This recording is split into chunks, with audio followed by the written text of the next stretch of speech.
Now, in the meantime, apart from this trolling and mocking that seems to be done, but we are looking at this war or this conflict. Today, it would have marked the 25th day, or as we call it, as the first day of war with this 5-day pause or this halt that has been announced by President Trump.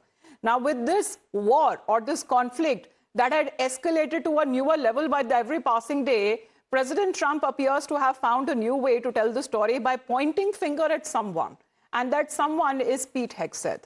Now, in a way suggesting that it was Pete Hegseth, the defense secretary, who first made the push for military action against Iran, offering a version of events that raised many eyebrows, as did the questions. Is now President Trump shifting the Iran war blame, saying that it was Hegseth who had, in a way, said that let's do it. Iran will not be allowed to have a nuclear weapon. And then, unfortunately, I called Pete, I called General Kane, I called a lot of our great people. We have great people, and I said, let's talk. We got a problem in the Middle East. We have a country known as Iran that for 47 years has been just a purveyor of terror, and they're very close to having a nuclear weapon. We can keep going and get that 50,000 up to 55 and 60 is no end. Or we can take a stop and make a little journey into the Middle East and eliminate a big problem. And Pete, I think you were the first one to speak up. And you said, let's do it, because you can't let them have a nuclear weapon. So we are now having really good discussions. They started last night, a little bit, the night before that. Now, after talks of a possible truce, signs of escalation that seems to be emerging from Washington's side as well, a plan B.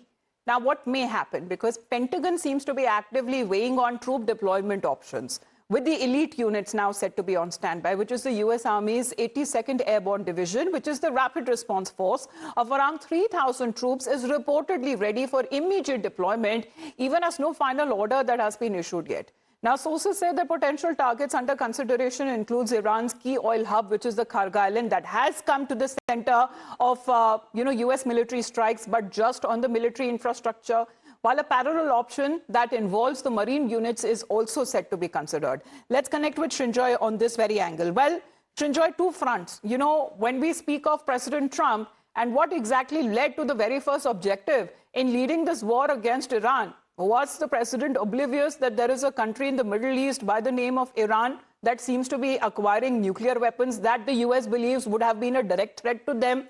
And whose influence did he actually come under? Was it Israel? Was it his own leadership?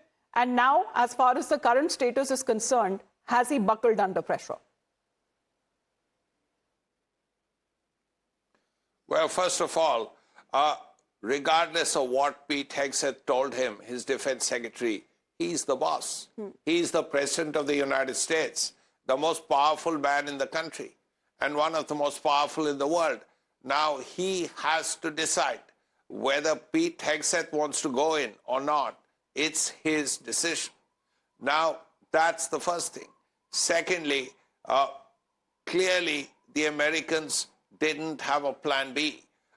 They thought they'd go in very easily, there'd be a regime change, there'd be people on the streets, and they'd do a Caracas, a Venezuela. Now, after 24 days, there is peace finally. The thing is, you rightly said, there is a plan B. Now, the 82nd Airborne is a very respected division, one of their elite divisions, as you rightly said, along with the 101st. And they have a huge history. You know, Arnhem, Battle of the Bulge, all of that, 82nd and 101st together. So, if the 82nd is ready, and if the Marines are ready, there is clearly a plan B. Now, what the plan B is, we can speculate. It could be Karg Island. Boots on the ground in Karg Island is infinitely better if you look at it from the American perspective than on the mainland.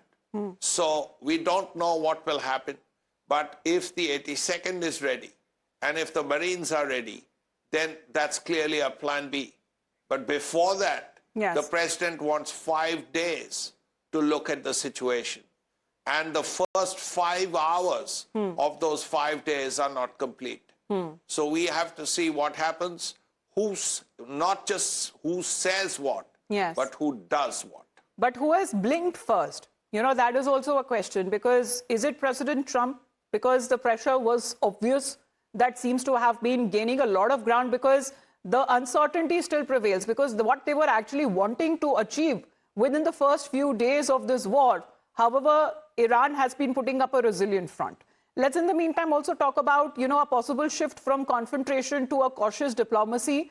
US President Donald Trump has paused the planned strikes on Iranian energy infrastructure after what he called holding productive talks with Iranian leadership. However, he is not given that clarification. Who did he exactly engage with? Now, Trump says that he's instructed the US Department of War to postpone all its military strikes against Iranian power plants and energy infrastructure for at least 5 days, which has now already begun. We are now having really good discussions. They started last night, a little bit, the night before that, and I think they're very good. They want peace. They've agreed they will not have a nuclear weapon, et cetera, et cetera. But we'll see. You have to get it done. Now, shortly after President Trump's declaration, Iran struck a defiant tone, framing the US decision as a full climb down. And as far as the leaders are concerned, they have now flatly denied having any talks in the first place with the United States, calling the news and the statement by President Trump to be fake. In other words, saying that President Trump is manipulating financial and oil markets